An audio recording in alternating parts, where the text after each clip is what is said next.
Bu 12-etajdagi 55 kvadrat metrli kvartiramizni neoklassik stilida dizayn qilganmiz. Kiraverishga shunaqa revers включательlarni berib ketdik.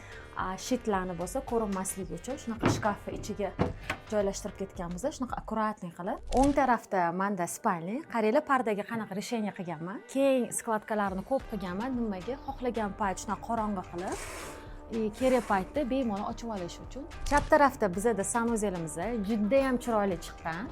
Joyimiz kichkina bo'lgani uchun dushovoy kabinkaga shunaqa решение qildik. Qaranglar, kelishini tekis kelib yumshoq bir-biriga uriladi. Undan tashqari mana banni xalatimiz bilan sochuvlarimizgacha qo'yib ketdik. Klientimiz kelib yashab bersalar bo'ldi. Interyerda devor juda ham muhim hisoblanadi. Shuning uchun emulsiyani Amerika brendidan ishlatdik. Bu zonani studiya qilganmiz. Bu tarafimiz TV zona, kuxnyani o'ng tarafga berganmiz.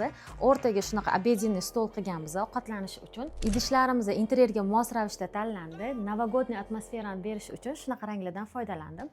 Texnikalarimiz bo'lsa bo'sh hammasi. Kuxnyaga har doim alohida e'tibor qarataman. U nafaqat chiroyli, balki ishlash uchun ham qulay bo'lishi kerak. Xos sizlarga kvartiraning shunaqa zo'r tarafini ko'rsataman. Qaranglar, buni butun Toshkent atmosferasini ko'rsa bo'ladi.